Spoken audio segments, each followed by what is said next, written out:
Welcome everyone back to Permadirt and Friends Review, episode 7 of season 2, The Last of Us.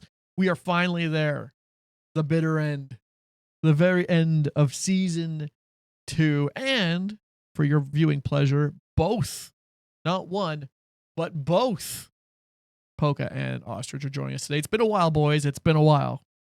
Yeah. It's been Yeah. 2 weeks of us avoiding each other. Yeah.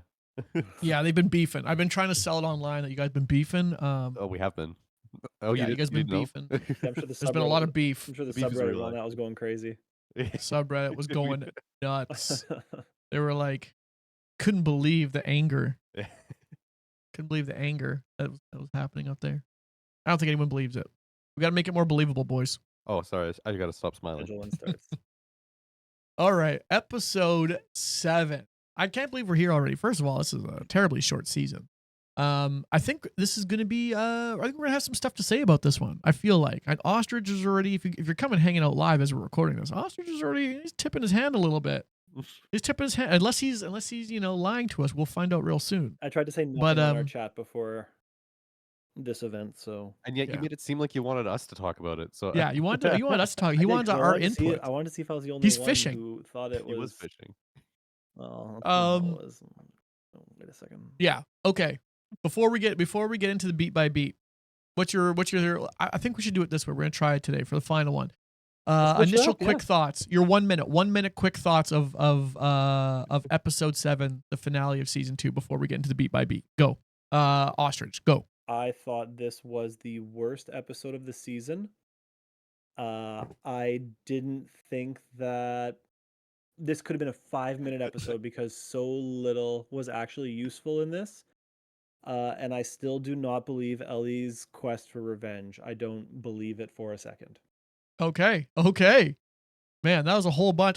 I wanted to listen to you, but then there was also a Miss Polka getting assaulted over there, so I had to make sure everything was fine. It was like the French. Oh, is he a president or prime minister? The president of France. Oh, okay. The guy got facepalmed. President. The guy got facepalmed by his wife leaving their plane the other day. Have you guys not seen that? He's leaving the plane and the door opens and you see his wife's hand just like come and like push it onto his face, and then he turns around and sees the camera and gives like this goofy wave. Polka, your camera is going bananas. I can't figure out who to focus on. This is good stuff. Apparently, we can't. Polka, what's your 1 minute? What's your 1 minute on it? Oh shit! Okay, I did not hear anything Ostrich said. I'm not gonna lie. It was Perfect. important. I don't want him to sway you. I don't think it was great. It felt off. Hold on. I'm doing very bad at making this last minute. I'm too efficient. Well, this isn't a word count. You can just. It was like, yeah, like I had mentioned in the chat, it was like long and short at the same time, and the long and short of it. Gotcha. like we focused. There were so many, and usually I'm good with it, but like there were so many, like I want to say like B-roll, but like where just like things are like they're just focused on something that's nothing's happening, and it felt like it was that was happening a lot, and then something happens, and then it was like 3 minutes of nothing happening, and then something happens, and 3 minutes of nothing happening. So okay, I think that's a minute. All right. How you? Yeah, I think I'm surprisingly basically Ray were ostriches. I mean, we'll get more into it later, but I feel like I actually thought coming. What into have this you done one, with dirt? What are you talking about? Look at my scores, bro. I know we're the same scores, but I said it was the worst episode of the season. Yeah, I don't know. Oh man. Do you think? I guess Jerry, you broke him.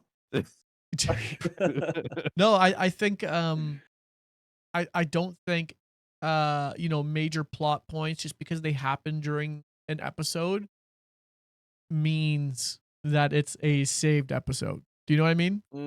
There's a lot of weird choices being made here, and it's been my concern over the last few. As if you follow my review scores, they've been trailing down. It seems like for the last 3, it's the same concerns I've had. That in my opinion, for those who have been here, got jacked up to like took it these things I didn't like and it turned it to 11. Okay. And it's just like, here's more of the same stuff that was bugging me, but even more in your face. So yeah, we'll get into more of like what that all looks like and stuff, but we're gonna get through it here real quick. And Nice. get through the story.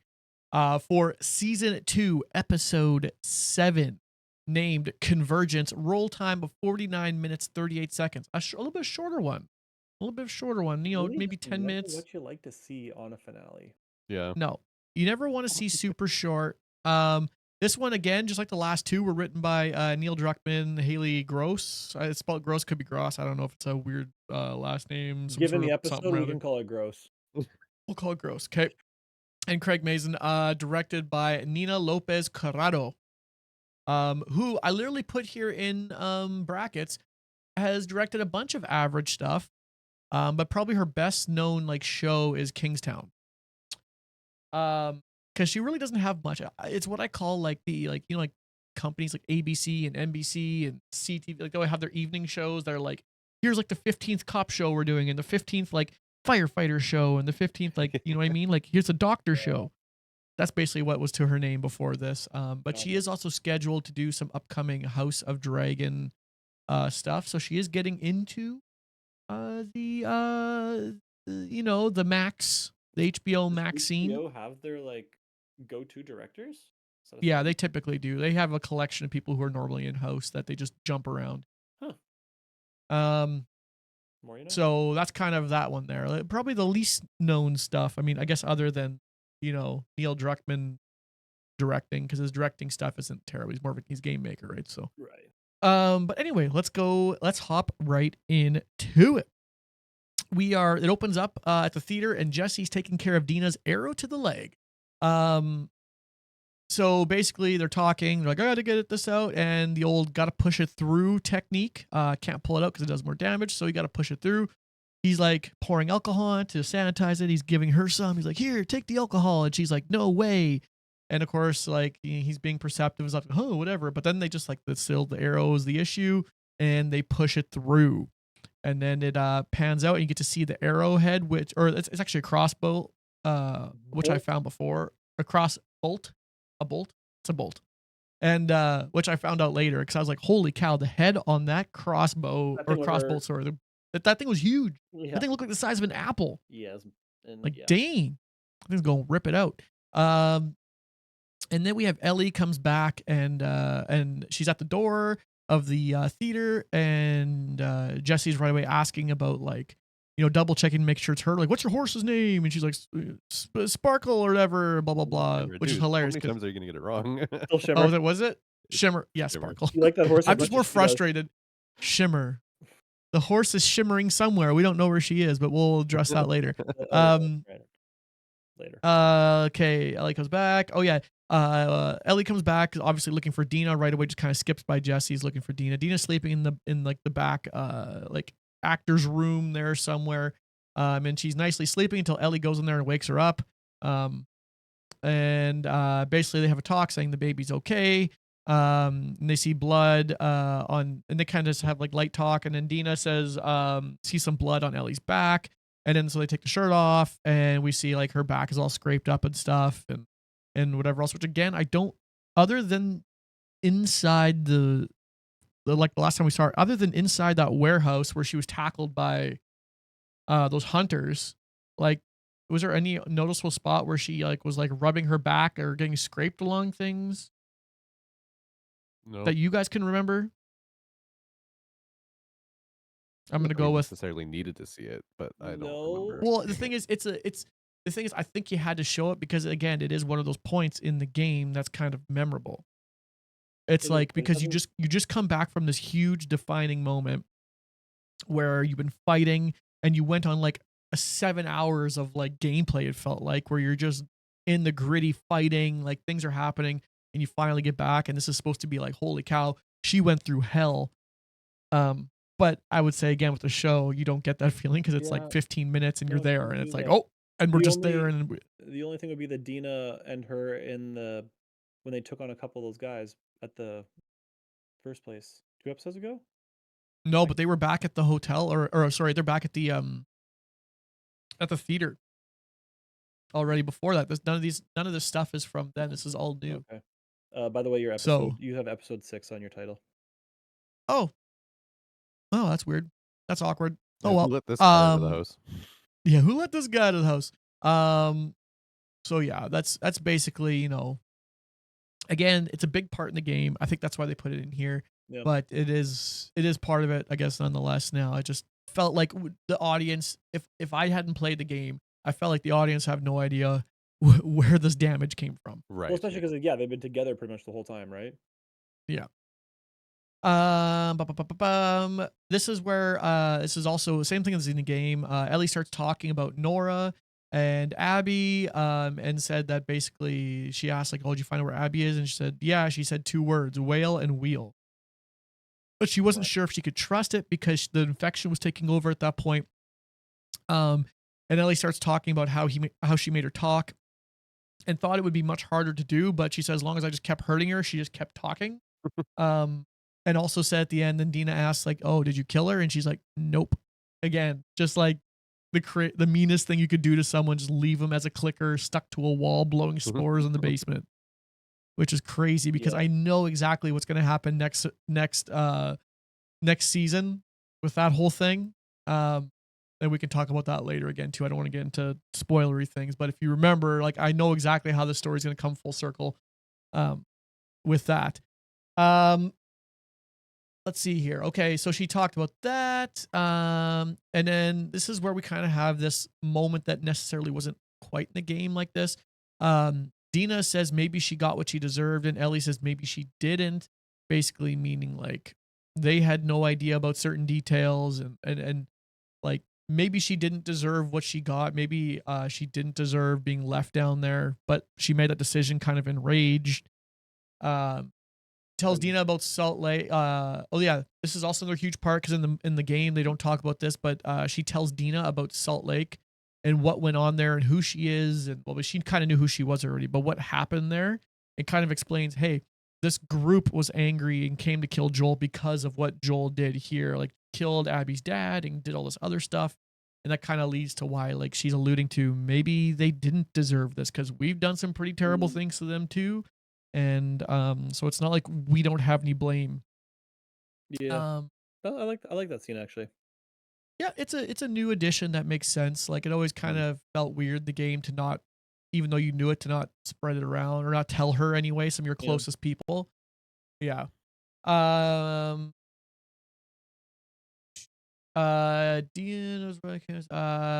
Dina. Oh, this is also an interesting part here. Right at the end of this unit, at the end of the scene here, Dina says they need to go home. They're kind of talking. She kind of has this like breakdown moment. They talked about why everything's happening, and then she says, "We need to go home." And this is kind of the first time we've seen Dina not be gung ho about what's going on here.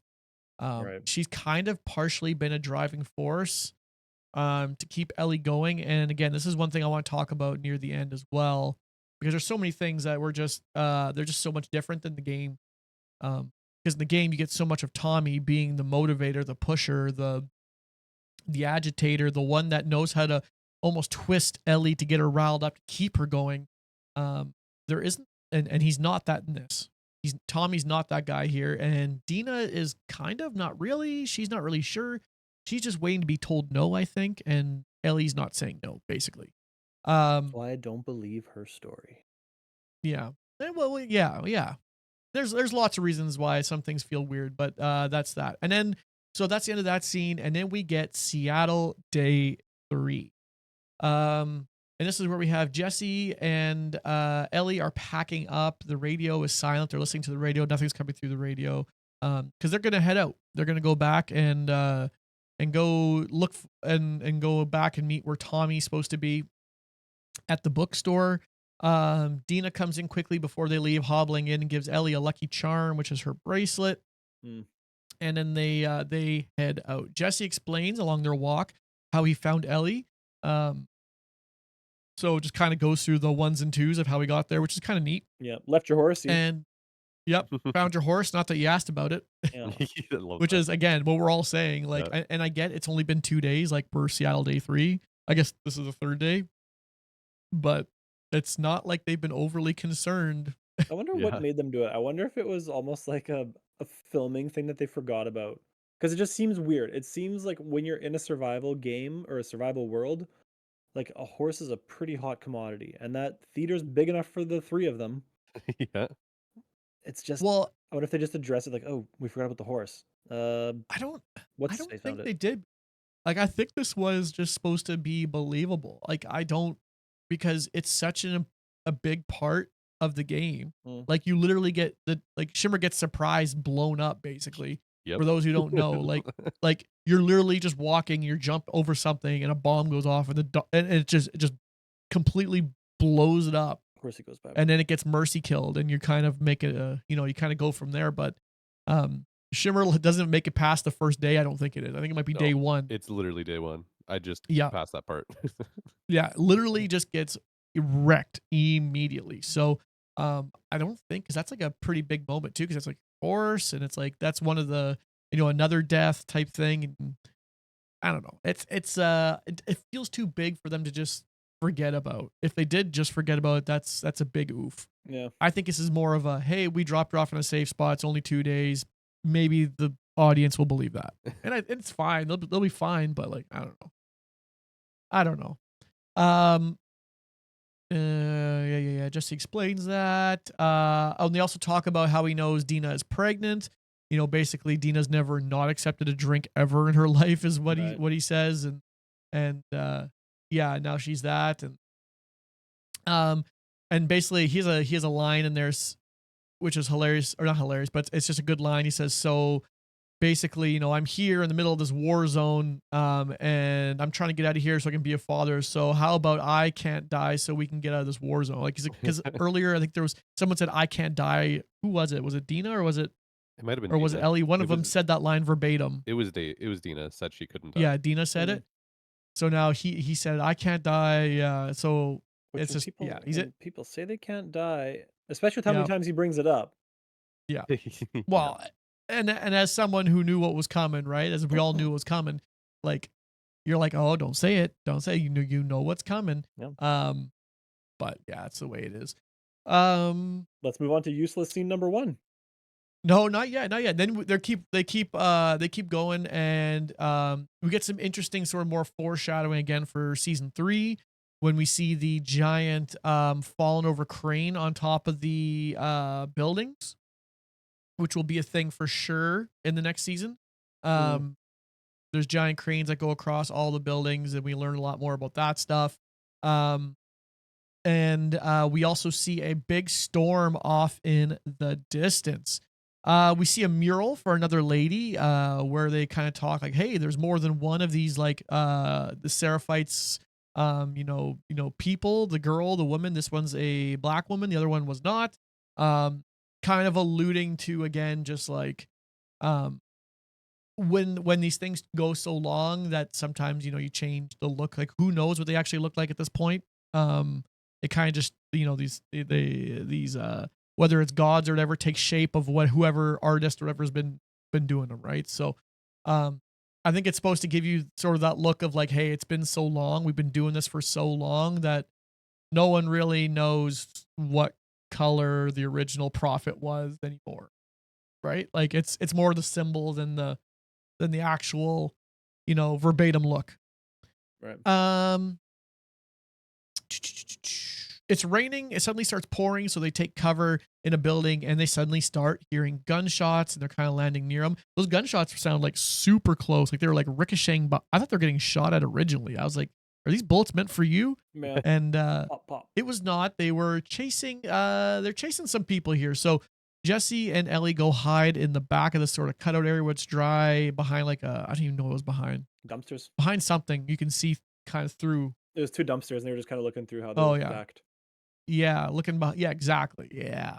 And this Seraphite comes running in there along with a bunch of guys, and we should recognize one of these guys because this is the one that Isaac saved in the beginning of, again, like 3 or 4 episodes ago. Yeah. Just basically showing how ruthless they've become. This was a guy who wasn't turned originally, and again, just reiterating how bad these people have become, and yeah, just saying, just showing that they're not any better than the Seraphites. They're both just evil, which we can conclude at this point. They're just killing each other.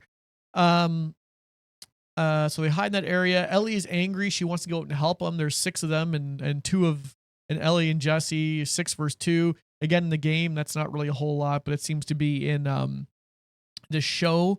They're really trying to ground it. They're really trying to ground it here.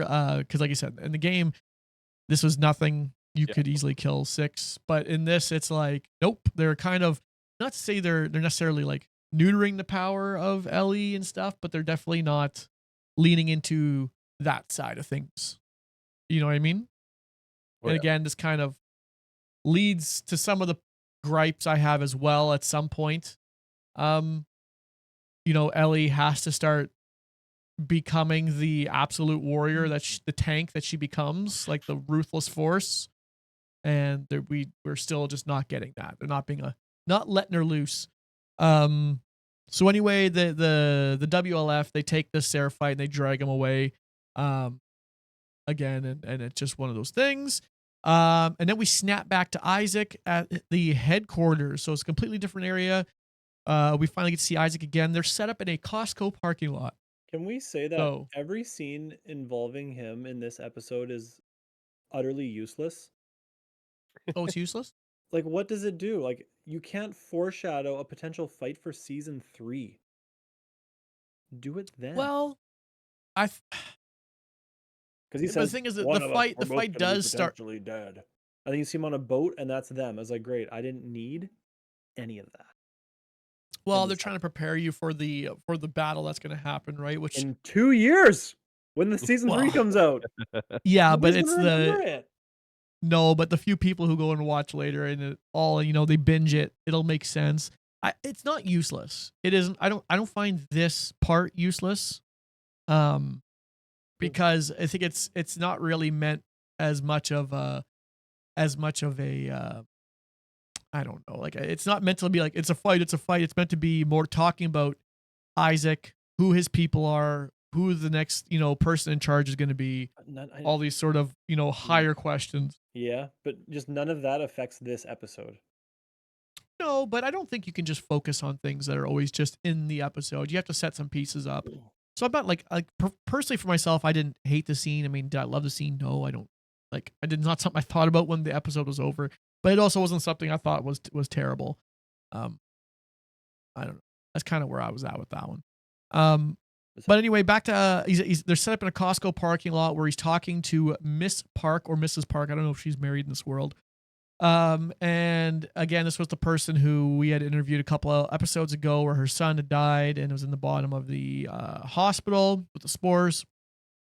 Basically saying that the storm is going to get bigger. She was kind of alluding to it. They have information using their technology that this is going to be, the cover is going to be even better than they thought. Again, the WLF are planning this attack that they've told you a couple episodes ago already to go to the island where the Seraphites are kind of main, headquarters is, like, so to speak, their territory, and they're going to try and destroy them.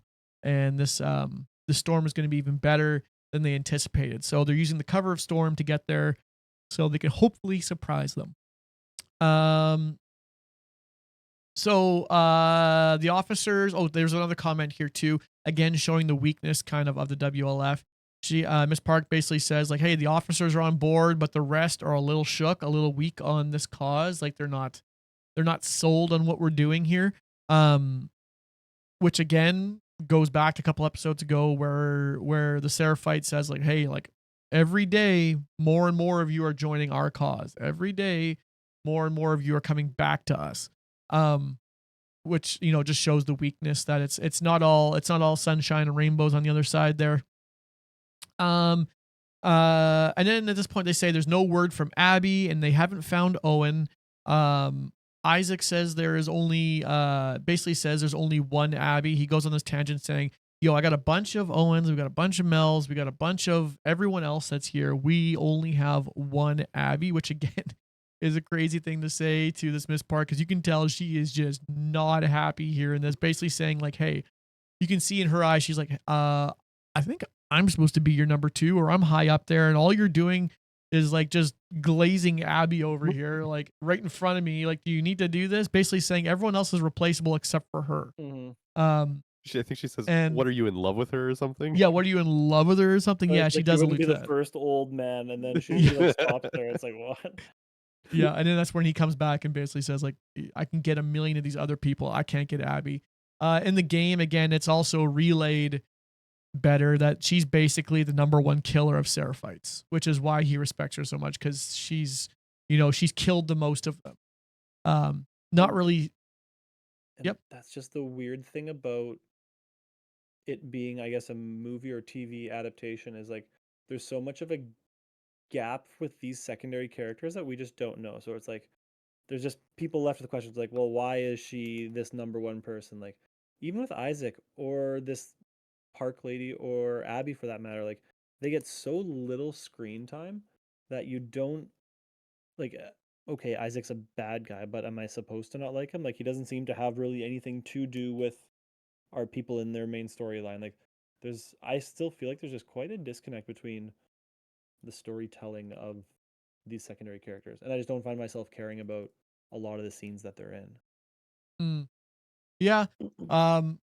Yeah. I don't know. It's tough. Again, like, and we'll talk. I think. Yeah. Again, it's one of those things where, especially because when you're playing this as a video game, it slows down. The Mhm. pacing is better in the game because there's moments for these things to breathe and to build. And there just isn't in this show. It feels like we're going from one cut scene to another, and it's just ripping through. Well, you would get it in the game, right? Like you would get it between like the fights, or as you'd be fighting guys, like you'd hear the talk that they would be doing to each other, and they would mention something about Isaac that would keep him in your memory, like, oh, he's this bad guy because he put them on patrol for the last 24 hours because they're trying to find this thing or something like that. Like there would be mentions of him, or you'd read a log that you found that would say something. Like there would be little Yeah. bits and pieces that would help to build it. Whereas if Yeah. we haven't had to think about him in 3 episodes, which is half a season, then it's Yeah. really not Well, as big of a thing for us. yeah, we don't know where the breakdown is coming from, right? Like we don't know where there's this sort of, do they not want to go to this island? Do they not think it's worth fighting the Seraphites? Like what? Like we're not really sure why the rest of them are. We're just told them that there's thing again, and that's just so it's thin, right? It's just Mhm. like information that it would have been better to see happen, because apparently it's a big thing, right? It's why he needs Abby.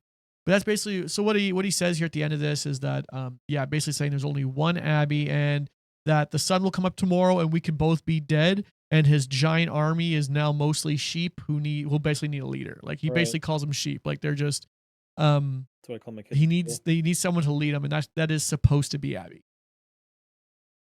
And again, yeah, the park lady, she is just not happy with hearing this. That didn't help. She basically storms out and she's Yeah. like, great, like She's the we're one going by to his this great side. fight. Yeah, she's the one by her side. We're going to this great fight. Abby's not around. Owen's not around. All these other people aren't around. She's there though. And she's basically just getting crapped on here. So and that's the end of that scene. We're now back to Ellie and Jesse, who make it back to the bookstore. And they get there and there's no sign of Tommy. You can see his stuff, but there's no sign of him there. They're kind of walking through this bookstore. We get to see a painting on the wall. Well, it's something written on the wall. It says, "Everything's got moral if only you can find it." Or yeah, everything's got a moral if you can only find it. Which I googled quickly, and it's attributed to the Duchess in Alice Adventures in Wonderland. So there you go. It's from there, and it basically suggests that every experience, even seemingly absurd, can offer a lesson or moral if the person's attentive enough to discern it. Yeah, that's basically what it's supposed to mean. Like if you pay much attention, you can learn a lesson, you can figure out who your morals are and stuff. But which again plays kind of into this whole thing of like, should we be on this mission? Is this a mission we should be doing? Isn't it? And we'll keep talking about that whole thing as it's going forward here. There's talks about a group of people. Oh yeah, this is where Jesse goes on his sort of talk about how, like, asks Ellie, like, do you love her? Do you love Dina? I love Dina, but not the way you love Dina. And then he goes on basically saying, like, remember those people that came through Jackson, whatever it was, from Alberta, they say, and he bought like he literally says in quotations, 4 shitty paintings. Mhm. basically because he was falling for her. Like there was this girl that was in that group that he was falling for, and he explained like how he wanted her to stay, but she didn't want to stay because she had to go with her. Oh, sorry, excuse me, her group, and basically saying that was his version of like love. Like that's what you're doing. He said like that's Ellie and Dina. He's like you're doing that right now. Like he loves her, but you really kind of have that difference kind of love for her, and he sees that. Again, just basically saying like he's fine with it. This is not something to get hung up on. This is not a problem for him. As far as that goes. They hear a radio call. Oh yeah. They hear a radio call about a bunch of from the WLF. I have it written in here wrong. It's WLF about sniper fire at the South Lake Marina, and then basically more people screaming back, "Hey, don't use the radios! Don't use the radios!" Which again, now we've obviously it's smart. We saw it earlier on. We see it now that they know there's some sort of intruders into Seattle that they can no longer use their radio system to communicate. And right away, they think it's Tommy. So they go up to get a better look. They go up the, I assume it's the bookstore. There must be like a giant skyscraper on top of the bookstore. I don't know. Because they go up, up, up. Again, it's still pouring to get a better look, and they're way up top. And Ellie takes out her binoculars and sees a whale and a Ferris wheel off in the distance. And right away, look at that. We did it. We found the spot where Owen and Abby are. Well, I guess Abby, we don't know Owen at this point. Basically at this point, Jesse voted. He goes in, they get in a bit of an argument saying like, Jesse wants to go for Tommy. Ellie wants to go over there now to the whale because he's like, well, that's where Abby is, so I want to go there. And then they get in this big fight, and Jesse confirms what we already suspected way back when we were doing this, that he voted no. Because they're arguing, and Ellie's like, if you and two other people would have voted yes, we would have been here by force anyway. Or if two more people would have voted yes with us, and he basically says, I didn't actually vote yes. I voted no. Basically because Ellie does everything for herself. He's like, because you're selfish, you only do stuff for yourself. And then there's this whole talk about community. Ellie gets upset. She's like, don't talk to me about communities. And, basically F the communities. These communities aren't any better than you, and you're not any better than me for doing this. She's just like, you're out here killing people, and you're doing stuff based on what, like your own people, like, and everyone else is outsiders. That's not a community. Yeah, just kind of again pointing at the hypocrisy, because we get it several times in this show where Jesse thinks he is, he's the next in line. He's the chosen one. He needs to be better, and he thinks of himself as better than Ellie. Which was kind of interesting. I don't know. What do you guys think? Anything to this scene that did anything for you? This is the scene that I picked up my phone and stopped paying attention. Oh my goodness. Yeah, I hated this scene actually.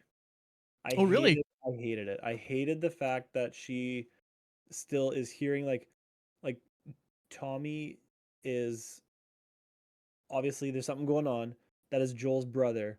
And she is just so blind to everything that she's like, oh, I just saw a whale. I'm going to go hijack a boat and try to get over there so I can try to kill someone who might be there. Like the fact that she says, Tommy's fine. He can pin down 10 more people when backup comes. Like she's just like lying to everything just to get her point across, just so she can try and believe herself that she's making the right choice. And I hate it because I don't buy it. I don't think anyone is that stupidly stubborn. Okay. Yep. Because I was gonna say, because in the game, again, we're switching over to the game here. This scene happens almost verbatim as well. It does happen there verbatim. But the roles are switched because in the game, Dina doesn't get sniped by the arrow. It's Jesse that gets hit by the arrow. And he's the one who's kind of hurt. And then basically in this part, he says, fine, go, but don't count on me saving you this time. But in the game, it's Ellie saying that to Jesse, being like, fine, go help Tommy, but I'm not going to help you again, basically. Which again is role reversal that they've been kind of messing with in this whole show. But interesting. I went back and watched the scene again yesterday too in the game, and just to see, because I was kind of curious too. I'm like, I remember part of it, but I don't remember if this is how it went down. And yeah, it's basically how it does actually go down in the game. I was kind of surprised with. So, And was telling someone else, I'd love to play this game again to see, or I guess finish it completely, Play it in the but first to place. see how I Yeah. feel, like to see if I really hate this character arc as much as I did in the game, because I don't remember feeling like this. But Mm, and I don't think it's anything to do with Bella Ramsey as an actress. I yeah. think it's how the story is pieced together for me. Mm, okay. So anyway, yeah, they have this great split, and then they go their separate directions. Um, so then, yep, Jesse goes one way, Ellie goes the other. Then we snap sort of forward. Ellie is down by the water and is looking over at the boats, and she sees that there's two people down there. Um, for me, this is when things start getting wacky. This is when the episode got off the rails for me too. If we're gonna for later, it wasn't the last scene like Ostrich. This is the one that was starting to do me in. Because the first thing I'm thinking is there's two people down there. She's hiding behind cover, because she wants this boat. She's right by the water, and she pulls out her pistol. These people look like they're like 100 yards away. Like the only thing you're gonna hit with that pistol is the water. Like if you're lucky, if the bullet makes it that far. Like I was like, what are you doing? You get a rifle there? Sure, 100% I believe it. Right? We've seen earlier in the show she's practicing with it and getting good with it, but this, we're at a handgun. There's nobody who's shooting just a standard issue, post-apocalyptic 9 mil, and hitting a target from there. So, Right. anyways, that was one of them where I was watching. I'm like, oh, don't fire that gun. Like that's a bad decision. Anyway, and then we see they start walking down to the end of the dock, these two guys, and suddenly a bunch of boat lights turn on from the water, just kind of showing like, oh man, they're really hidden. You couldn't see them there. So this whole like sneak attack, it's gonna work. Like you can't see anything. And these last two guys load up, and then once these last two load up, all the boats go away, basically going off to the island to do their giant fight. Ellie runs down to the dock, gets on the boat, and I said she has dead eyes here. She gave dead eyes to the camera. It's just like basically I'm gonna go do this. And then so she starts the boat, starts floating over her way to the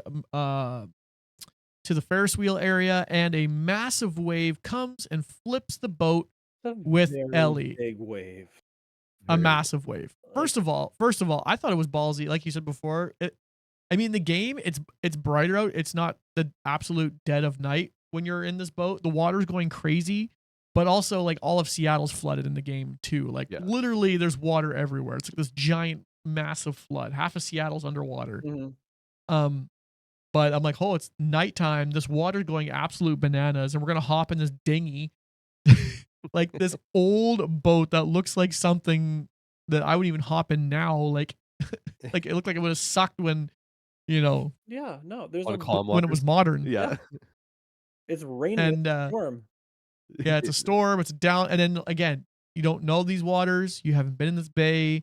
There's the water's going up and down, like you can't even see where you're going, only when it's lightning. Like this is just seems stupid on many fronts, was my thought. At least in the game, like it's dangerous, but like it's middle of the day, you can see. You can't see anything No. here. Yeah. So anyway, there's this giant massive wave, flips her. And she goes into the water and wakes up on the island again. On her way to the Ferris wheel, just before she flips, you can see the island off in the distance because of the lightning. They show it. That island looks like it's like a mile away, It seems like perfect. at least a legitimate mile. Everything on the ocean looks, when you're looking out, is like way further than it actually is, and that looks like it was a mile, so it's probably 3 miles. You know what I mean? Like. Mhm. So anyway, she flipped this thing. She ends up landing up on the Seraphites Island, conveniently with her boat beside her, which again, Just met her I there. mean, I That assume is so it looked lucky. like this. It looked like the same boat. And this I thing assume it was. capsized. I guess came back to the front and emptied itself and parked it up on the beach, which is pretty sweet. Pretty Yeah. nifty. I need a boat like that Un- apparently. unless it's a new boat and we're just, but I don't know why the boat would be there. I'm trying to remember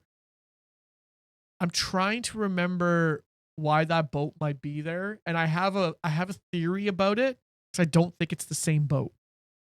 That would also be incredibly lucky if it was not the same boat. I think it's not the same boat. I think it's put there by someone else. But we'll have to discover that in season, or when we talk after this recording. Because my first thought was, holy cow, that's really lucky. That boat just pushed up right to shore, blah, blah, blah. And again, this whole part is not in the game at all. We don't end up on the Seraphite Island here. So anyway, back to the story. She ends up on this island, and there's this little kid basically right away sees her. Like he's just standing there waiting for someone to wash up on shore. I don't know why he's there, but he's there, and immediately runs off. We hear some whistling. It doesn't sound like good whistling. I'll be honest. This doesn't sound like they're whistling a song. No. And immediately 2 people show up, grab Ellie, start dragging her off into the island, and yeah, we start to get the whole look. There's a rope. It's just permanently set up, waiting for people to hang. Yeah. One of the things I had read too is like, do you think they just have like permanent killing stations like this, or cleansing stations? I guess just everywhere. They Just must, right? ropes everywhere. Because that thing was roped up, ready to go already. They weren't like, oh, we're gonna have to, let's get you have to give us 15 minutes to get the rope up the tree and then over around. They're like, no, this sucker's ready to go. Like, I don't know. That was a big joke about like they've got these killing stations everywhere. Just on their own how you know island they're nice where they're people. not like having, like, you gotta think they don't normally have people coming to that island that aren't them, Probably not, right? Like, and they just have a killing station Yeah. ready to go. That seems that does seem strange. So yeah, basically, they're gonna do another cleansing here, but Ellie's the one. So they start to hang her up in the tree. When the village sirens ring, and everyone's like, "That's the village," and then blah blah blah, and again, in the most like weirdest thing ever, they just I don't know why they wouldn't just kill her. I don't know why they just wouldn't kill her if it goes against their code or something, but they just drop her and they all go running back to the city, or to whatever their town is there, their little village, and basically freeing Ellie so that she does not get killed. I want to know why she was like trying to get the kid to tell him that she wasn't a wolf. Like, how is the kid The supposed to only know? Like, the only thing that I can think of throughout this whole scene that was added in, the only conclusion I can come to is just to reiterate to Ellie again, like, she wanted to help the Seraphites back in Seattle, that one that we just went by. Like, she's like, oh, he didn't deserve it, blah, blah, blah. And basically, this is the flip scenario where, like, oh, like, even the young kids are pieces of garbage. Like, that's Right. the only thing I can conclude is for why this scene exists. it just is Otherwise, weird. it serves no Happens to purpose. Abby Yeah. in the game, like the side by side, it's Abby doing all these maneuvers instead of her. Yeah. I just don't remember what scene. Yeah, but that's way in the future. That's not here. And then also, I think we're gonna get that, and then we will get that anyway. And I'll tell you what, like we'll go over that. But Well, um, I sorry, I left for a second there. no, that's I fine. caught the tail end of it, and I'm Say just your piece. assuming we're all saying the same thing. It was an absolutely useless scene that served no purpose as of right now. Yeah, like I said, the only purpose I could see was just again proving to Ellie like it was supposed to be some sort of moment where basically saying just like both of these people are, this is a war zone, both of these people are absolute pieces of garbage. You shouldn't be standing up for anyone. It's kind of the only thing I can think of as to why this scene exists, because there's no other reason why it would. And if that's the case, just don't make us dig that deep for it. Like if you have a purpose. Yeah, I agree. It I feels like agree. they're Yeah. just like, I don't know if this is just like, oh dang, we got this film, we got a scene, let's throw it in there. But like I said, trying to show symbolism or foreshadowing for something that's going to happen a year and a half from now, people aren't going to remember that unless they're binging, like you said. But Yeah, I know it is. Well, then that was inherently going to be the issue with this, the way this whole season was set up. It was always going to be the issue that, a lot of your payoffs are going to come up in season 3, and you're like there still is payoffs in season 2, but you're going to have to make them count. And yeah, I don't know if they're I don't think they're landing all of them the way they need to be, but that's fine. We'll keep talking here. We'll keep going through this episode. So again, they just let her go, which is baffling. She gets back in her boat. and starts it up and immediately heads back to the aquarium. To which I'm thinking at this point, hey, maybe you just want to turn around and not go do Through the this storm because you again. just dodged death twice. You got tossed around in this bay and somehow landed on land and didn't die. Yep. And then you Not like even a imagine thought. it. Not even Just a im- thought. No. Just imagine how many less drownings there would be if every time you get knocked out of a boat and you just go unconscious, you just wake up on a beach. Yeah. You know, just miles away. You're fine. You just floated there. You Yeah. didn't breathe at all somehow, but like it doesn't matter. So anyway, she is going off to the aquarium. And then when she's leaving, you get a kind of a cool scene too, where you start seeing a bunch of bombs and everything going off. The war is starting on the island. Just to let you know kind of the time frame of how everything's going. Ellie gets the aquarium, climbs in right away. She cleans her gun, gets it all dry, ready, prepared. You also see 3 different sleeping areas to let you know, like, hey, there's 3 people here. It's not just probably one. Like, there's a bunch of different people chilling in this area. And she starts going through this aquarium, which again, a big part in the game. In many different fashions, you spend a lot of time in this aquarium. She starts going through it, and you see a cinder block holding a door open, and you see a bunch of footsteps on the ground. So you know people have been in and out of there. So that's the way that she goes. She keeps going down these twisting hallways, and Ellie starts hearing people talking in the distance, and we find out that's Owen. And basically, Owen is saying he wants to do something because it's for Abby, and Mel wants to not do something because that's what Abby would kind of want, and that's the reason why we shouldn't, because it is Abby. Basically, they're having an argument about how to go help her, kind of back and forth. Owen says he can't, or he can be there and back in 30 minutes in time for them to leave. Like he was gonna go do something. He's like, no problem. I'll go do it then. I'll go be there 30 minutes, whatever. And then Mel starts to leave and spots Ellie pointing a gun at her. Ellie's kind of off to the side. She takes a few steps, look up, she sees him, sees Ellie, gun drawn, and immediately backs up a little bit. So this is where Ellie wants to know where Abby is. So he knows they're talking, and she's basically, they're talking, but she's basically saying, here, point on the map. You both need to line up or else. Again, we're seeing that sort of callback from season 1 on, each point to where she is. If it's wrong, you're in trouble. It's a thing Joel taught her. Same thing that happens in the game as well. But very cool. Again, these are the fun sort of little callbacks and things that make sense that I like. But nothing really groundbreaking there. Use the map. Joel taught her that technique. Owen doesn't go slowly. She says go slowly. Owen doesn't go slowly, tries and takes one bullet right to the neck. He tries to grab his gun, faces up. Ellie immediately kind of startled by this. This wasn't like a premeditated thing. She kind of like startles and flinches and shoots the gun and hits him right through the middle of the neck, just blasts a hole through him. And he immediately falls to the ground and is bleeding out. And then that's when we see Mel, who was standing very near behind him, also just stands there. The camera changes, and we see that she's leaking a bunch of blood out of her neck, like it just winged her, but must have caught the jugular or something. And she falls to the ground, and this is where her jacket opens up, and we get to see that she is very much pregnant. This scene is so sad. Yeah, very sad. They definitely upped the ante with this part here, because this was not, it was sad and it was crazy in the game, but this was like, it's almost made you sick to your stomach watching this one. Like it was, because in the game she fights back. Like you're in this. Yeah, they battle, both fight back. There's a quick time thing you go through, kind of thing. Yeah, but with her, she's just like a innocent. In this scene, an innocent bystander. Yeah, we don't. It doesn't give you any sort of indication that she ever was gonna fight back, right? Like it. No. Basically, she was gonna, it seemed like she was gonna be cooperative with this whole, interrogation. And it was basically Owen's choice to not trust that and to try and grab his gun, and she got caught up in the crossfire. But anyway, she hits the ground, and and then you see the shirt opens up. She's very pregnant, and she begs her to come over and take the baby out of her, basically saying like, you got 30 seconds to get this baby out of me. You got to get it out. You got to get it out. And they're kind of going back and forth. And she's trying to give her instructions on how to do this.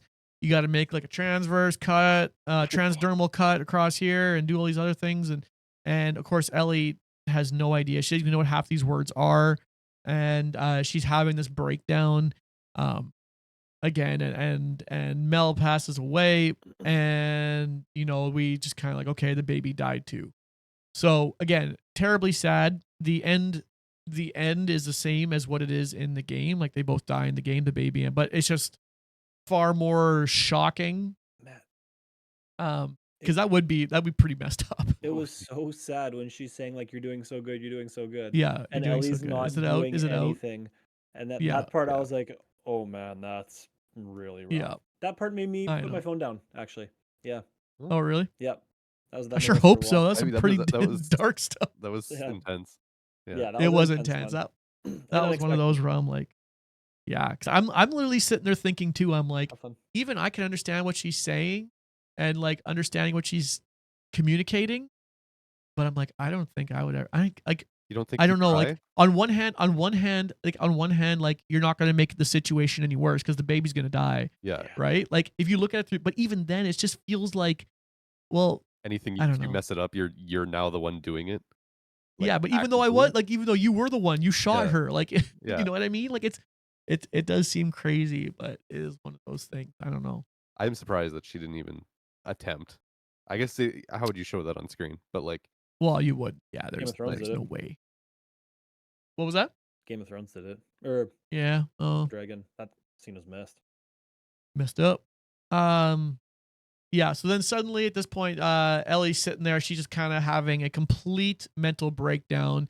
And then eventually Tommy and Jesse find Ellie. They're just still sitting by the dead bodies, haven't moved. They pick her up and bring her back to the theater. Those guys just know when to show And up. They just they have great no timing. problems tracking her. Yeah. I mean, well, I anything mean, to do with we shit. don't know how long she was floating in that bay, so Oh, true. Yeah. Yeah, who knows? you know. We don't know how the timing all works out. In the game, it's very much the same way. Like they are right behind her. So the timing's no different in the game. But in the game, it's also a bit different because Ellie pulls a gun on Tommy when she comes around the corner. But because she's in shock here, she doesn't respond to anything, which is again a little bit better. But Feeds into her weakness. yeah, so they arrive back at the theater. Ellie just walks right through. You can tell she is just like visibly, you can tell she is a broken individual. Like something just happened that was very scarring to her. And then we snap to the front of the stage area for the theater, and we have Tommy and Jesse talking about how they're going to get home and how they're going to leave Seattle. So you know there's plans for them to get out. And then that's where Tommy kind of asks like, "Hey, you know, like we should probably call it here, but can you live, you know, basically can you live with Abby not paying the price? Like everyone else has died, like hey, they made their decision, but you know, we should leave type thing. But can you live with that?" Basically is what he asked her. Can you live with the fact that you didn't kill Abby, but we have done some damage here and we have hurt them? Like, is that enough? And yeah, it's he kind of poses that question and they kind of talk back and forth. But then eventually he leaves and he goes back up to the main lobby area out of the main area there and goes into the front lobby. This is where Ellie and Jesse start talking. And Ellie thanks Jesse for coming back to get her. Jesse says maybe he didn't want to and maybe Tommy made him, but he does say, and then she says, "Well, did you?" And he says, "Yeah, no, I did want to come back for you." Because he's a good person. Basically, like, because I'm a good person, I'm going to come back and get you. And then he kind of also says, like, but you know what? You would also come get me. I know if I was lost out there, you would come find me too. He's like, that's just kind of person you are. So again, we kind of have this full circle moment where suddenly, you know, they're kind of setting apart their differences from, you know, 20 minutes before, and sort of reuniting again. Suddenly they hear a noise from the front lobby area and they both go sprinting up and they go sprinting up the aisle, going back to the main lobby. Jesse goes right through the door and immediately, boom, shot to the head. He drops just like the game. Jesse, go bye-bye. Yep, Jesse's gone just like that. You knew the writing was on the wall with all the talking about death and him needing to live. But I'm in the game. I remember just being, that was such a shocking moment. Yeah, like literally, because out of nowhere, just out of nowhere, he runs through the door. You don't even get to see anything on the other side. It's like boom, immediately, and you're like, what? It was a really quick reaction. Yeah, no, it was, and freaking aim Jesse in the Jesse in the game is not as like, I don't know, not maybe as he's less know-it-all-y and less like stoic. So you kind of relate to him, I think, a little bit better because of that. Yeah. And you're like, oh my goodness, like he just died. Like so yeah, he got shot in the head. And this whole scene is done shot for shot from the game too. It lines up perfectly. With how the game portrays it. Let me get this all right here. Okay, and then we also see at this point, so Jesse's shot in the head. Jesse is shot in the head. Ellie's on the ground, kind of under the main paying area there, little desk, and Abby has Tommy at gunpoint. We don't see anything else here. We just see Abby with gunpoint here, which is interesting. But it is the way it is done in the game too. So we'll see if the other parts come true here of the show. For those of you who know, Abby kind of they're going back and forth. Ellie pops out and confesses, basically saying like, "Hey, don't hurt him. It was me you want. I did all this and everything, or he's not the one you want." And Abby says, "No, he killed all these people and he's doing all these things." It's like, "No, I did it. I did it." Again, Ellie doesn't know the full story either. We're gonna get more of that as to why Abby thinks Tommy did all the killing. We're gonna get through that too, but Ellie basically says, "No, I'm the one who did it all. I killed them. I killed this. I killed this person, this person, this person." All right, she starts kind of saying like, "No, I'm the one you want." And then Abby says, "But I let you live, and that you wasted your life. Basically, you wasted it. I let you live, and you wasted it." And then she points the gun at Ellie and pulls the. We do hear a bang. We do hear a bang. We hear a bang, and the lights go out, so to speak. The whole screen gets dark. Also, I was wrong with that comparison with them showing Abby or Ellie in place of Abby getting hung up, because she obviously has that marks around her neck, which I'm assuming the Seraphites have gotten to her at some point in the season 3 that we'll see. Yeah. So then up comes again, we have a new scene and we get to see Abby, and she's in a different place. Isaac wants to talk to, basically she says, it's Manny, I believe the character's up there that's waking her up, I think. Basically says like, "Hey, Isaac wants to talk to you, go see him." And we start doing this. It's just like in the game. You go through this long sort of walk, going through this whole compound, except for it's way longer in the game. You go through like the mess hall and you go through a bunch of other things. You see how massive this place is.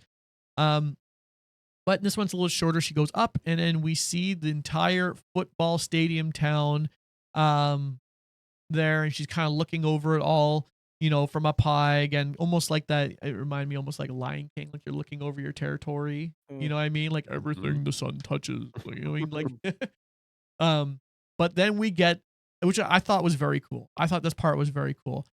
She's sitting there. We get the camera kind of pans back so you can see her back, and then it says Seattle, day 1, which again, I remember from playing the game being like, oh snap, now we're going to get this other view.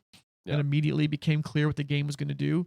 But I'm sure if someone who didn't know that was coming, that was probably a pretty cool little, that wasn't a bad way to end it. Like that part was kind of neat. You're like, okay, now we know the story of how it's going to go from there. And then we see that, we had that text pop up, and then we hear some Soundgarden. I had to mention here, Burden in My Hands, Soundgarden, pretty sweet song. And we have our credits. Dun, dun, dun. And then that's that.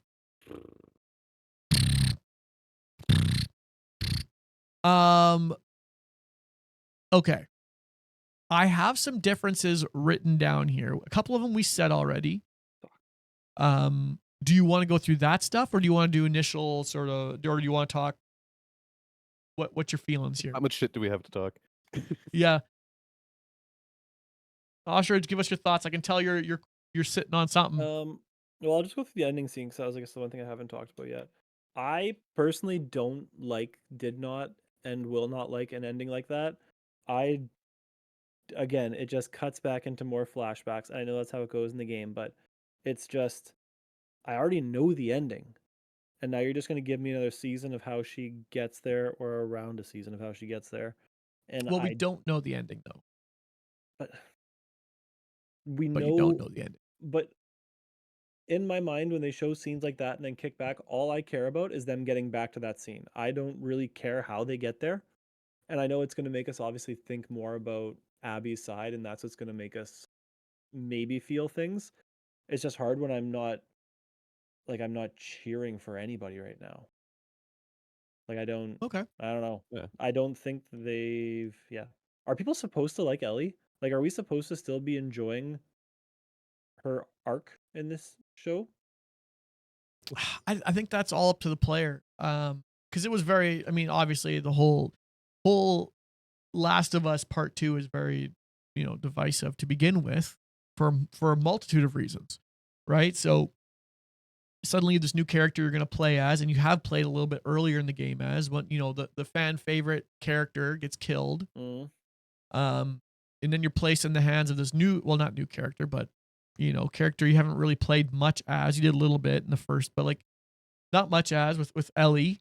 And so it was a lot of new stuff. And so I remember being, I like the arc. I like the Vengeance arc. I had no problem buying into that in the game. I remember streaming being like, oh yeah, we're on a mission and we're gonna slaughter these fools. I remember saying that, like, these guys are Right. all gonna pay. Like, But you don't get that in, like, I don't know if it doesn't really translate to a show the same way, because you're not playing as the character, like you're just watching it all happen. yeah. And even if Ellie started going absolutely ballistic and murdering everybody, personally, I don't think I would care. Like, you'd be like, why is she killing all these people? Like, there's no reason for this. Like, it's Well, just I mean, they were all there. I know, but even if she goes and like starts massacring randos, like, I don't think it's gonna have a feeling that I'm gonna You be mean like, like just random yeah, people we haven't she met? gets them. Okay. Like, But that's the whole thing. Like in the game, it was never about killing the randoms. It was always about they're just in your way while getting to, while getting to Owen, while getting to Mel, while getting to, what's her other, Nora, while this, getting yeah. to like Abby. They're losing me. I'll say it. They are Oh no, for sure. losing I me. don't think I agree. Like this was by no means as good as season one. Yeah. This was in no way as good as season one. And it's not. I don't think it's even up for debate. I really don't. I don't think large part of the season was fine. And it just seems like the amount of stuff that we've covered, it was my opposite issue with Game of Thrones. Game of Thrones was such a slog fest, except for the few episodes that were just blew everything up, where it was so good. This is the opposite. I feel like we're moving so fast. This could have been 10 episodes. I think they did themselves a disservice by boiling it into 7. I think we missed a lot of story building and arc that the first one did so much better. And I think that's why you're not buying in, because again, like I'm the same way. I'm like, if I don't necessarily buy Ella, like I don't necessarily buy Ellie's this version of Ellie, her motivations either. Mm-hmm. I think because she's had one toe in, one toe out, this entire time. I don't believe it. As we're in the game, it's completely opposite, right? Like she's in from the get-go. It's like the murder happens. The next day you leave. You are chasing these people. You won't stop. You're going through all these, and it's just sort of, there's no, anytime someone brings up the idea of going home, she's just basically like, no, like she tells them off and she's like, I'm here to do what I'm going to do. The vengeance in the game comes across. And I think that's because, one, the medium, it's a video game. And two, there's big stints in between these major plot points for things to reaffirm, right? You're going through streets and you're killing, WLF, and you're killing Seraphites, and you're sneaking through, and and they're doing the same thing. They're trying to kill you, and they're you hear characters talking about how you're a piece of garbage and we're gonna kill you and we're gonna hang you up and I'm gonna gut you and all these things. Like it's just part of this like awful world, and we don't get any of that.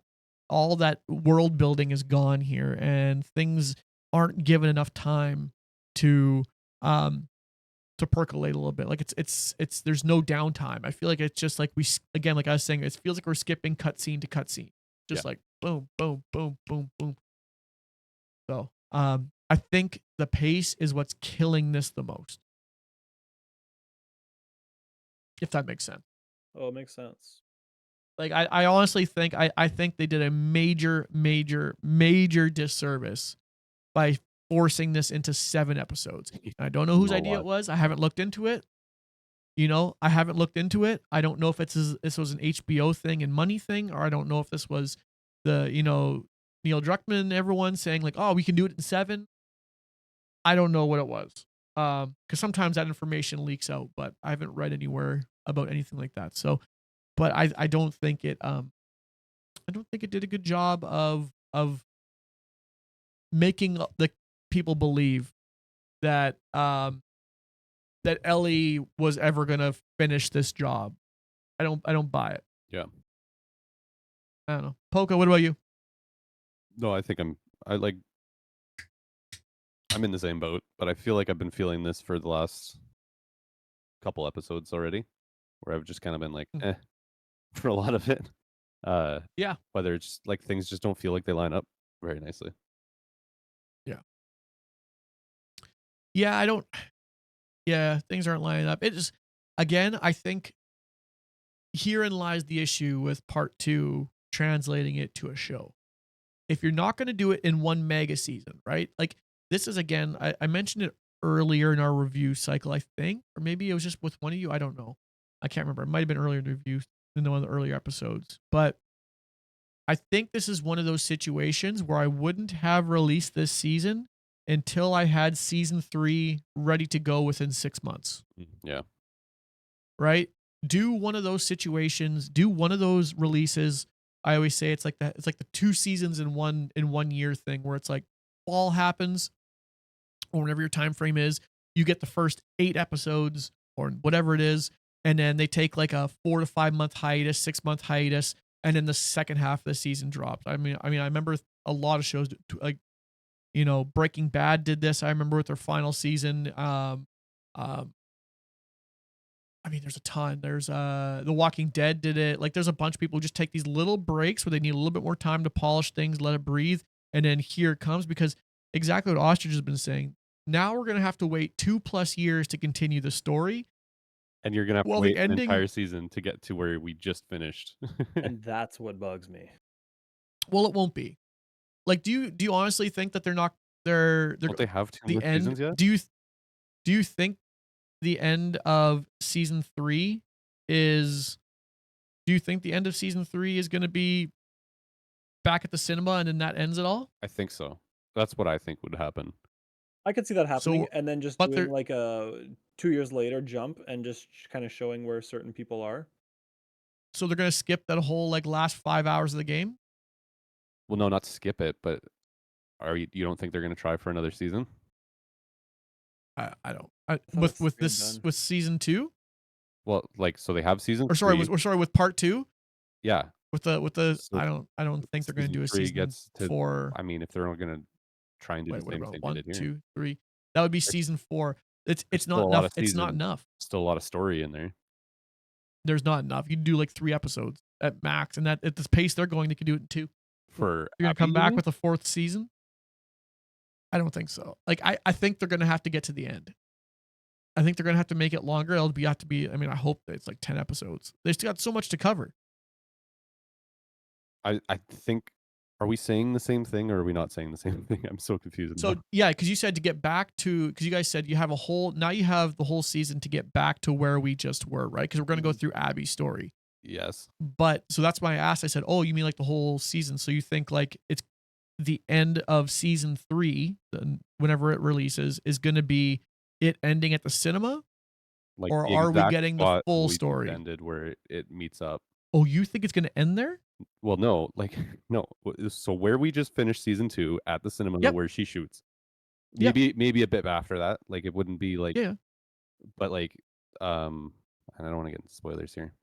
No, you can just say places. Nothing's gonna spoil. They know Like where everything's gonna go. I can totally see them going, like Ellie leaving again, end of season 3, and then that last bit. So It's that's what I was season, saying. So then what are they gonna do? They're gonna have a 3-episode season 4? dude. They'll find a way. They want the money like grab. I can like the feel old. it. I don't think you come back with a 3-episode season 4. That just feels goofy. At that point, you tack it on the back. I'm not saying If it's they're gonna be 3 thinking, episodes. I'm gonna say they're gonna make some random shit up and oh, I don't think they will. try and money grab as much as they can. I don't think they will. There's not At that enough point, content there. if The they, last 5 hours of the game is the closest thing to show pace oh, that there is. I'm There's not, so much skipping ahead. It's like boom, suddenly we're in this place, and boom, suddenly we're in this place, and boom, suddenly we're in this place. That's kind of how the end of the game works I'm not out. disagreeing with you. I'm just saying that So based off of how, if the show keeps taking a big dump on the fans, right? They might just say, "Screw it, we're gonna try and get what we can out of one more," and just I, it doesn't I matter think what kind of garbage they put out there. I feel like they're trying so hard to keep it loyal to the game though. Like they're really trying to go and yeah, give But with the everything gamers flipping, what they people's want. positions changing, and like how people are reacting to like like the conversations that are happening, they're switching all that. I'm just saying, I can see it. People want money. I don't think so. Like I don't think HBO is like that. Like I don't. I mean, they could be. Not that HBO is like they're all like that, but I don't see. No, I don't. I hope not, and I don't disagree with you guys. That like I'm just saying that I can Yeah, see that they. happening. I don't think they've released anything as far as like again, because it's so early. It's so early in the cycle. I don't think they've released anything about how many episodes it would be. But in my heart, I think it needs. And I'm just you're calculating out everything. If they want to tell the rest of this game and get it done in the 3rd season, which was always their goal, they said it's going to be 2 seasons for the 2nd game.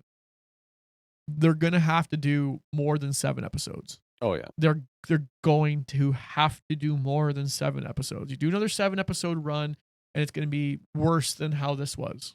Yeah. Because the last, I think the last like 5 hours of the game for sure is at least 2 episodes. Yeah. So now suddenly you only have 5 to get Abby caught up to current time. Never mind the stuff from the current to the post. You know what I mean? Like there's.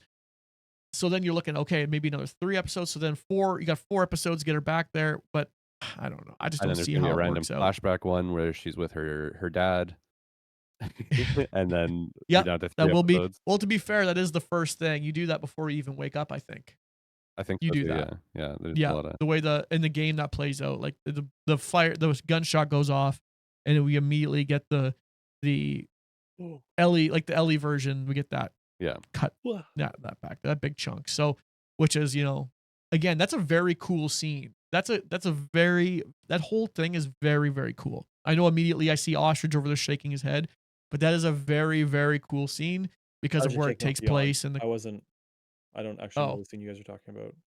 Oh, okay. It's a very, very cool scene that gives more context to things that happen in Salt Lake, and Abby and all these things. Again, so it's That's gonna my be favorite, man. interesting. I I think we don't need more. need context. I don't care about what happened to them 15 years ago that gets them in this spot. They're gonna show us her dad going to university to become a doctor for a full season, probably. No, Here's what no, everyone they wanted. won't. They were really curious about Abby's dad and his doctorate. Like it's gonna be the dumbest thing. I hate flashbacks. They don't Oh my progress the gosh, I've story. never. No, okay. I think it's safe. Did you get this far in the game? Yes. Okay, okay. I I was just started curious to because play we don't get. as I'm gonna I go ahead got and the just go. cutback. I got the starting to play as Abby. I don't remember how far I got in that part. Yeah. So, yeah, you're not gonna get her dad going to university or anything. It's not that far back. I think.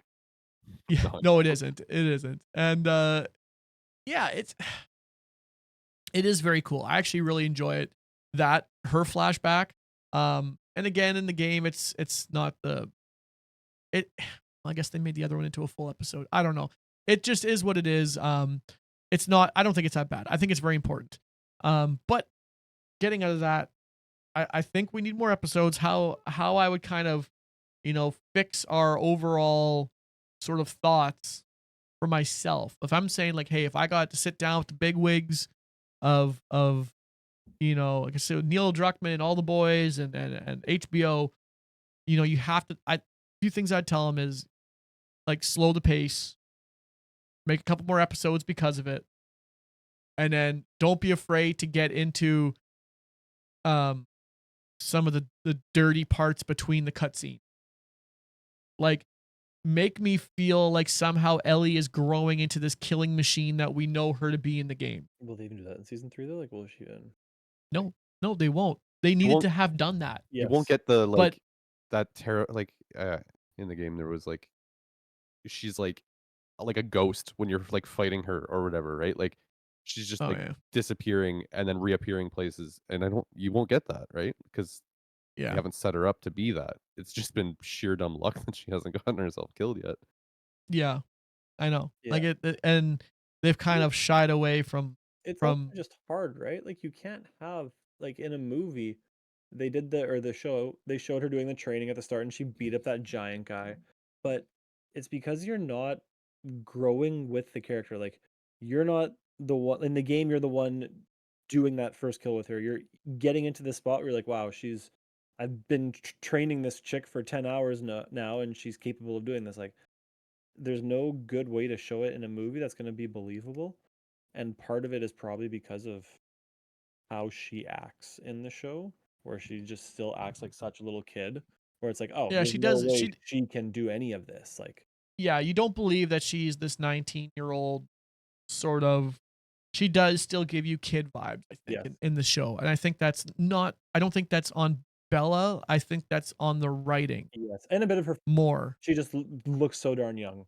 She does look young. I think they need to do in makeup. I don't know how you do it, but and I know some people were complaining this too. They're like, "Wow, I this is the first time of me ever saying that like the video game face looked like there was more emotion than Bella." And I think I almost partly agree, tiny with the one scene they were pointing out, like a little bit because you couldn't really see like the sorrow on her face, but I don't think that's Bella's fault. I think that's just literally she Doesn't looks have, young. she doesn't She have looks eyebrows. young. You can't emote without eyebrows. It's hard to do. No, but like she just Eyebrows are looks just so so young. young. Like it's not her like as where like Ellie in the game is so beaten down at this point. She's mud everywhere. Like Ellie didn't come back from that having mud and crap Yeah, thrown all over her and looked like she had literally been trudging through the mud and no, like video game Ellie is like it's like when you go through it's like something Rambo. traumatic The and it's like, first man, Rambo. that He's person aged 10 years yeah, because of the stuff they went through. Ellie's, Right. yeah. yeah, still got that baby face kind of look about her. She's got that scar on her eyebrow, but Lord knows how that got there. It's yeah. This was a I enjoyed ish parts of this last episode, but it It's the season definitely didn't tail the right direction. And a lot of the concerns I had, I remember I go back to episode 1 or 2 of us talking about like, oh, this is going to be a slow burn. Could have not been further off. Like us being like, oh, where are we going to end? Are we going to get to the point where I thought we are going to end? Which was this? This is where I yeah. always thought it was going to end. It was a natural break point. This is where I think anyone who's played the game would have understood. Once they said 2 seasons, you knew it was going to end here. Mhm. But I didn't know if we were actually going to get there, and we did. So We did. kudos, but when I also was saying that I never thought they were only going to do 7 episodes. That was the kicker. I don't know. Is there anything else that you would also say they need to change? You sit down with HBO, like what would be your guidance for them going season 3? I want like cut the artistic shots in half of time. Like you can have them, but they don't need to be that long. I don't know. I just again, it just felt like you slam on the gas and then you slam on the brake. And you slam on the gas, you slam on the brake like 20 times an episode. That's kind of just Yeah. I I can kind of see what you're saying. I don't think that I I don't think season 3 will be good. Oh, I do not think they are going to make me, and I hope I'm wrong, necessarily care enough about Abby for it to be a worthwhile experience. see, I'm not completely. I'm not in that camp. I think they can still do that, and I do think inherently because they've done a lot of the grunt work here. Um, Abby stuff will make more sense because you're going to know what's going on. When we go from Seattle day 1 to 2 to 3, you know where everyone else is moving, you know where Abby's going, and there's things that you're seeing that haven't been shown to you yet that are going to make more sense. And it's going to fill in those sort of empty gaps of knowledge that you don't have. Um, and I think that's going to be okay for a lot of people. I think the ones that hang around, I think will be fine. Am I Yeah, I still have the same concern though I about just don't need I don't need a fuller story of what we've seen the peak and potential conclusion of. I want a progression. I don't need here's 5 episodes of how she got to that point in the cinema, and then here's 2 more episodes of what's going to follow after that. Like, I don't want that, and it's going to oh, be that's that. what you're getting. I know. Yeah, that's 100% what you're And gonna that's get. exactly That's what I 100% what you're getting. Yeah, like that is the game. That is what you're getting. I know. But I Maybe that's why I stopped playing.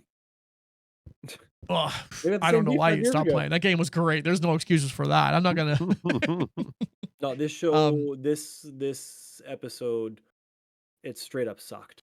Like, I Yeah, this wasn't. did This not wasn't. No, enjoy this it. wasn't by far their Sorry, best. Neil, This if you're Especially for a finale, you the want viewer. Yeah, it is a bad finale. You cannot have your worst episode be the finale, yeah, and I think it yeah, was.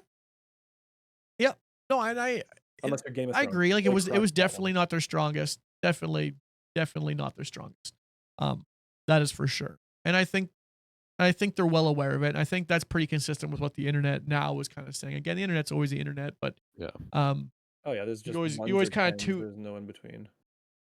you always kind of ignore, those parts of the internet, the people that were never going to like it even if it was perfect, like you ignore them. And but I feel like even the general population now is kind of like, ooh, that was not that we're getting a bit into fantasy land a little bit. You know what I mean? They're Like, showing, yeah, too much of nothing, too much of nothing, too much improbability. yeah. Yeah. Okay. So some differences I wanted to point out. We mentioned some of these already. The Jesse's actually the one injured in the game. This is flipped with Dina's now. Dina's the one who's healing him in the game. This is the situation here is flipped. We talked about Ellie's response to getting the info in the game. Versus no, how she didn't give Dina any information in the game, and hear how she told her what was going on with Joel and stuff. Again, I think that's a good change. Game oh, I always thought too, and maybe I'm wrong, replaying the game, I feel like the show really set hard boundaries, generally speaking, for like Seraphites are this area and WLF are this area. Like I feel like in the game it was like suddenly, oh, here's a Seraphite place, and then suddenly you're in W. Like they're all kind of mixed together in Seattle. This felt very much like Seattle is mostly WLF and this island is mostly Seraphites, and sometimes there's some crossover and whatever else, but for the most part they have their territory. In the game it felt like they're fighting for the city more. Um, Ellie never lands on the island. We talked about that. She never gets hanged and dragged and all that stuff.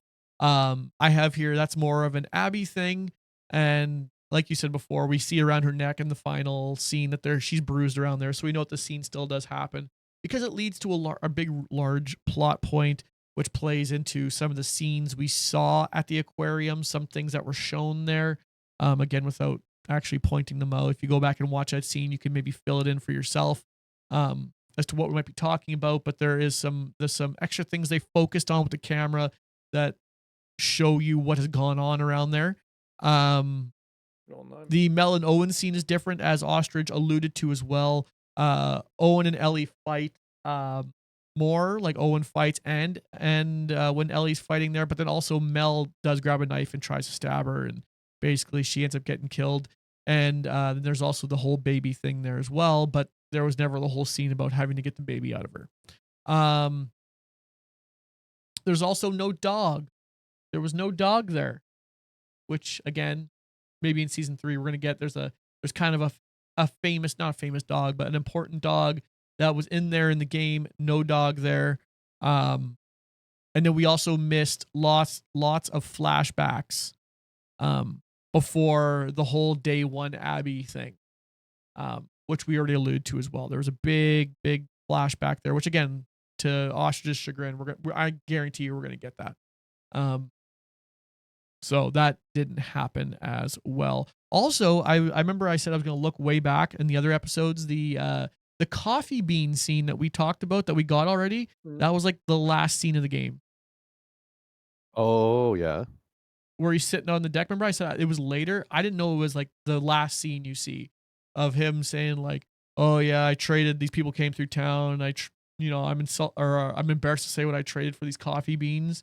That scene is actually the last scene you see, and it's kind of this sweet sort of moment where they're talking back and forth and heart to heart. I remember that scene being very impactful in the game because again, you don't get much of Joel because of him, being dead. So What? yeah, what? So it is one of those things where I was like, oh, like I was going through the cutscenes again. I'm like, oof, this still hits way harder being at the end of the game, in my opinion, versus how they used it in the first half here, to kind of like show the motives. I don't know. It just seemed like a nice sort of thing that was kept between Ellie and Joel that was used nicely as kind of like a send off for the game. Yeah. Versus how it was used in the show. So those are some of the differences from this episode. Yeah. All right. Let's get to some reviews here. Let's get to some reviews. Zoom. Whoa. Wow, laser beam. All right. The final episode. Maybe we should give like a full season 2 review as well at the end of this. That'd be fun to come back to in 2 years. Would you have the whole season? So I'll just put that in the back of your mind. Oh, it's hard to think about. Let's focus on getting me a number for right here. Who wants to go first? I think it would be me, wouldn't it? Go crazy. Or Go I crazy. can't remember. Okay, can someone tell me what happened in episode 3 again? I'm trying to remember. Oh my god, that was the episode after where the town was rebuilding. They snuck out at the end of it. It was yeah, 5 years later, or whatever it was. I think it's 5 years later. Yeah, the voting of whether to go The or voting. Right. Yeah. Okay. Ellie getting Yeah, so- strong, punching something. Yeah. Okay. You know what? Yeah, I'm gonna go.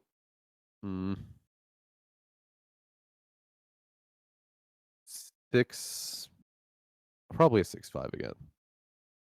I think because there was some good spots and some very bad spots overall. But I would say that was comparable an experience for me as episode 3. Sure. Just because the bad was so bad, Mhm. and the good was few and far between. But yeah. Oh. Ostrich, do you want next? Yep.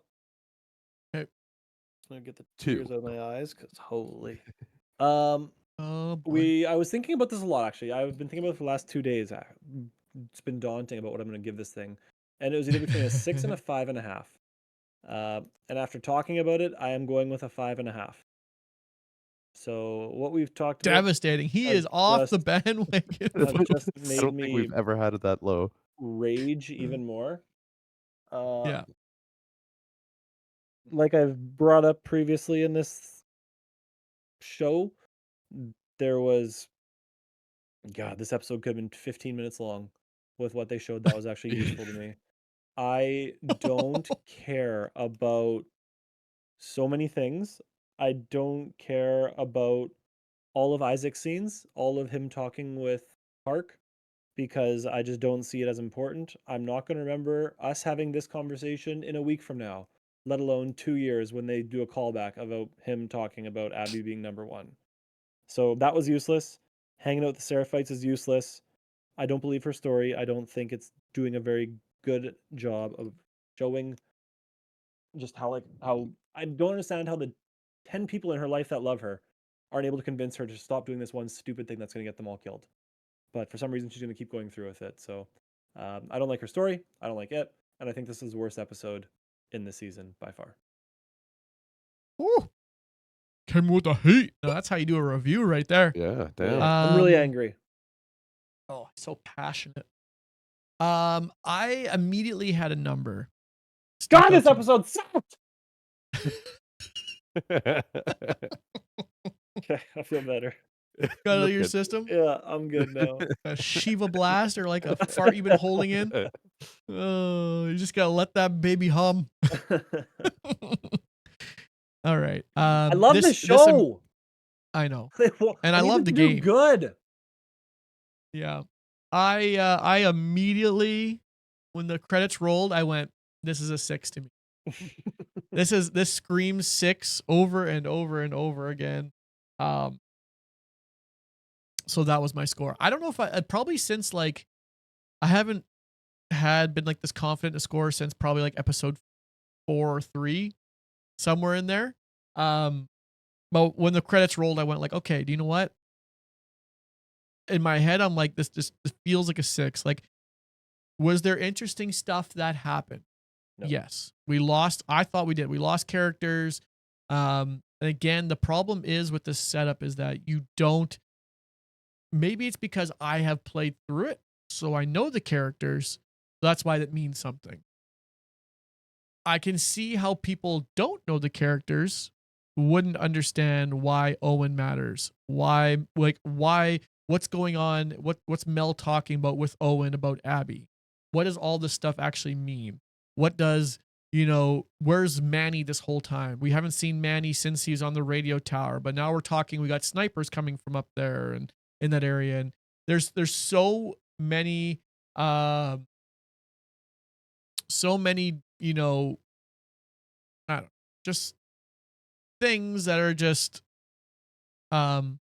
pay off in the second half of this that I don't think translate very well to TV. And it's inherently difficult. I don't think they did themselves any favors with this. This is not how I would have done it. This is not how I would have drawn it up. I would have taken more episodes to get it done. As I've said 10 times already, I would have found a way to implement some of the in-between stuff into this episode to kind of give it pace between the big like gut punches, to give it space to breathe, because I don't feel like and this is basically what Poke's saying. We stop, we go, we stop, we go. This big scene happens, and then we suddenly just, we're back to the theater and we're just stopping and talking. It's like, boop, we just we were halfway across Seattle and now we're getting this, and now we're jumping here and we're jumping there, and suddenly we're on a boat and we should be, and now we're on an island, now we're back on the boat, now we're Yeah. at this other place, and then we snuck in and we it's didn't have the continuity that you would expect out of the story. That is, and again, to be fair, the game is so paced well. There's not a lot of things, I don't think, for myself personally, I wasn't like, oh my goodness, like, can we go faster? This is really slow. I'm bored in the game. Like, the stuff made sense. The story made sense. I felt the arc, it all made. But in the show, I don't feel that way, and I don't feel like they did. I didn't feel like they did a service that they should have. So 6.0 is where I land on that one. Yeah. Okay. Season roundup. What do we think? What do you want to do? Scores? A score? A score. Give me a score. 7 plus Golly. 9.8. Sorry, give me a second. Where do you feel like this entire schmozzle lands? Oh, excuse me. I will say that with, like, they did a good job of the happy scenes. Wait, they did a good job of the happy scenes in the game also feeling happy in the show. I think they did a really good payoff for those, especially with like the Ellie guitar playing was really, really nice in episode 4. I think the museum thing in 6 also really beautiful. Like, love that, love that, love that. Those didn't save the episodes, but they were little moments that were like, that was really nice. That was really cool. Mhm. I thought episode 2 was, I mean, easily the best episode. Even if Joel wouldn't have gotten massacred in that episode, it still would have been one of the best episodes that they had of the series, probably. Oh. Like episode 2 was so intense and so fun. Mhm. It was just great. Uh, it doesn't compete with the gay lovers of whatever episode that was, The Bill episode. Bill Bill episode, episode. but Billy Bob. I don't even know what I would rate season 1, and I can't go back and rate it. This one would No. be lower by, like, if I were to say season 1 was an 8.75, there's no way this would be an 8 then. Like, it wouldn't even be within a full point of the previous season. Yeah, I don't know. I don't know. As I've said that stuff, Put a number on it, you coward. I need to think. What'd you say? I need to think now because all I've got is this. It's like I've had a pretty great party. Had some fun with the friends. We had some great food, except I Oh got a yeah. little too drunk and then I barfed. And now Not I'm again. waking up and I'm not remembering the fun time. I'm just remembering the fact that I feel like garbage and I threw up and I've tasted that barf. And now this whole Oh season was no. our party.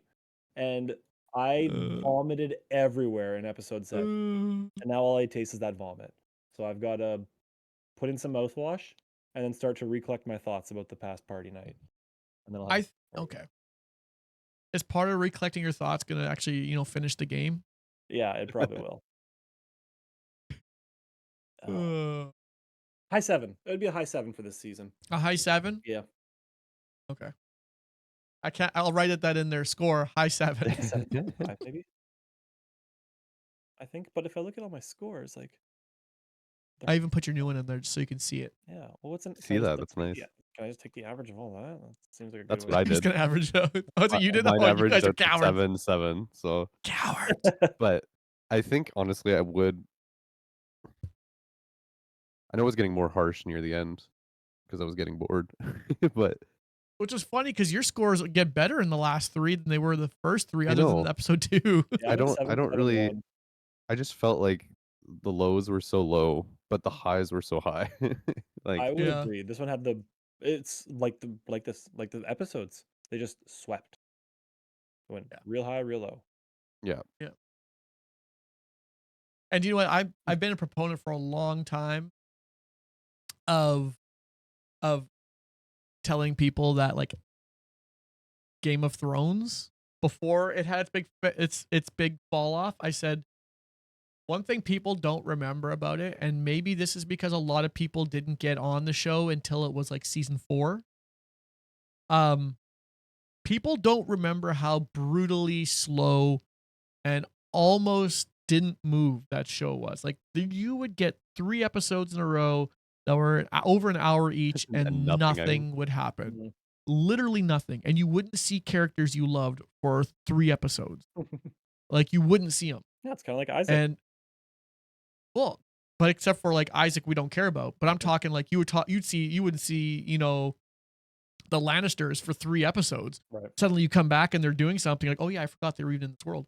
Like, so to have this be the complete opposite feels very weird. I don't know if I've ever complained that a game or that a show has gone too fast.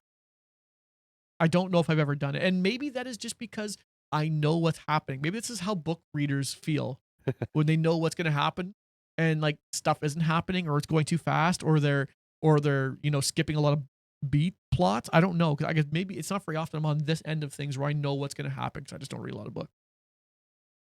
I don't read good. No, I read just fine. No, those Okay. something. Okay, Poka, what's your average? What do you want? oh, shit. I'll give it a 7. I think, and I still feel like that's maybe high, but I feel like anything in 6 feels Ah. too low for how good some of the good parts were. So Yeah. But I mean, you also, no, that's good. So 7. Ostrich said high sevens. Yeah, I averaged out all my stuff and it equals a 7.75. Mm. Or sorry, 7.71. And I feel like a 7.75 is probably where it should be. And I will go 7.5. Whoa. There's no way I could give Um, it the highest score. Of a season? That can't be me. yeah. No, no, no. I thoroughly enjoyed the first half of the season far more than the second half. Once they got to Seattle, where I was expecting everything to get super awesome, it got super fast. And it got missed a lot of the things that a lot of the character building that I was looking forward to. I was so looking forward to seeing this evolution of Ellie as a character and this, badass and this person who doesn't, that sure things don't make sense. Like you can sit there and argue, okay, like why would she do any of this like stuff? Like what Ostrich is always saying. Why wouldn't she turn around? Everything she still loves is still there and it's back there. But that's part of what makes the story so heartbreaking is her vengeance and her hate and her all this stuff that like the only person she's cared about in her entire life. Like she didn't have parents, she had Joel. And she has to get even with that. And this whole idea, it didn't translate to screen. So the second they got to Seattle, I just felt like we just didn't hit the notes we needed to hit. The pieces were there. We got there too quick. It just wasn't what we needed, in my opinion. Maybe someone new to the show would be a little more receptive. Maybe, I doubt it. maybe not. I don't know. Who knows? But I'm going 7.5 on this. I think that's a good score for it. It's disappointing, I will say, coming into this season. And the way things started, I didn't see it getting to this point, but it is kind of sad. It's also very and again, I don't know if this is something worth pointing out or if this is just the way it worked, but the last 3 episodes I gave the worst score, and those were the ones that were, I think, done by different directors and also had different writers. It wasn't just Mason, it was all 3 of them. So I'm hoping that's just a a coincidence and not and not a reason. You know what I mean? Because even according to my scores, I thoroughly enjoyed the first 4 more than I enjoyed the last 3. So yeah. Yeah. Right. Any closing thoughts on this whole thing? But I like their first episode in Seattle. I like the one where they were in the which one was it where they were in the metro? Like that episode is a blast. Yeah. But that was also the one too where That was 5. yeah, that was also the one too where we went from the metro to Ellie telling Dina, I think it was, right? To like telling her all about like, hey, I got bit, blah blah blah. And to her suddenly just like in a snap of 2 minutes being in the hospital behind Nora doing that whole thing. Right. Wasn't that all part of that episode? No, think Nora was in episode 6, was she not? Well, then that was episode 6. no, because they No, you're right. No, they got into the cinema at the end, and that's where it ended. You're Yeah. right. They got into the cinema. They showed it, them walking to it, and the theater. Sorry, and I then like that one. that's where it What did I ended. give episode 5? I'm gonna go back and take a look. What was that one? 7.5. Hmm. Interesting. All right. Yep. Yeah. I So, I'm I will say I'm surprised by Mr. Permadirt here why? because I feel, and you can tell me I'm wrong, but You're wrong. you are probably the out of the 3 of us the biggest battler for the show. And I feel like even in the recent episodes you'd still try to battle for it. And I don't know if you were trying to find the good to make you still believe and this episode finally broke you, or if you were kind of slipping the whole way and playing devil's advocate against our poo-pooing. No, this is all 100% genuine. I was never playing devil's advocate or anything. This is all very genuine. The way I watch shows is I try to not overreact or underreact in one episode. Right. You know what I mean? Like, you get a dud. I see. Okay, I great. see. Don't overreact. It's the same reason I always tell people if I'm starting a new show, I'm not gonna start a show and I always tell people you got to watch like the first full season, and sometimes you have to watch more because how many sitcoms and stuff suck the first season because the show isn't flushed out. This is a bit different. This is a drama. The stuff has already been laid out before it. It knows what to do. So then would you say that like each episode I felt like you were like then like even if that one was a dud, like let's say whatever, 6 you didn't like as much because 6, 7, 8 were your lowest ones. Yeah. If you thought 6 was bad, then you were still holding out hope that 7 would be Yeah. that LER. Well, I kind of was holding out hope like they'd figure out their pacing. My biggest issue is pacing. It's atrocious. It's awful. I don't know how.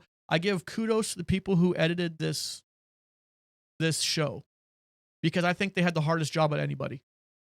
Like, how am I gonna make it look like we just finished talking? I'm gonna go down to the marina. Boom, we're suddenly down by the dock. Boom, suddenly we're like how am I gonna make any of this stuff believable? I think was a very tough sell. I don't think they did it. I don't know how they could feel confident after doing those last 3.